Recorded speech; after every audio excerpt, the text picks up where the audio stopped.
So I have a sister who is 3 years older than I am, who has cerebral palsy.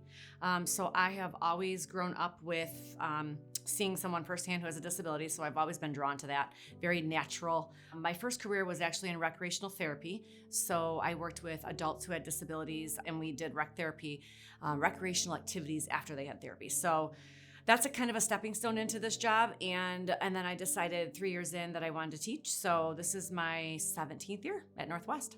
I always tell my students every day is a fresh start. So that's how we sort of approach it. I have 9th through 12th grade. It is never boring. Really, after 17 years, I still love my job.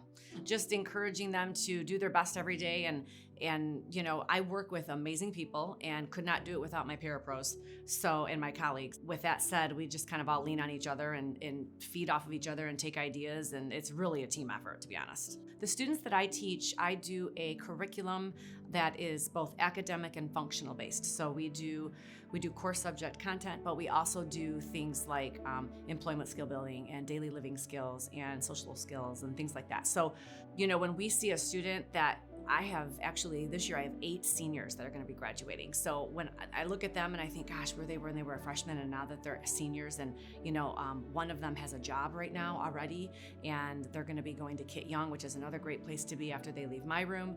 It just verifies that you're doing the right thing and you're in the right spot.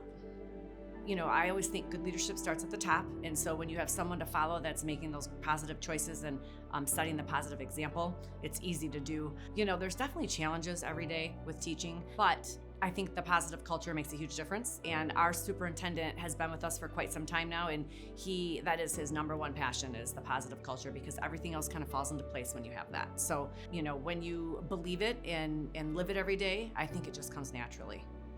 So I would say that if anybody who knows me knows that my number one passion is inclusion. So we have a program at Northwest High School called Peer Connections, which myself and several people had a hand in developing. It is my number one passion. It's getting the students involved with other kids in our building who are in the gen ed population and making sure that they are included in classes together, and then also extracurricular activities together.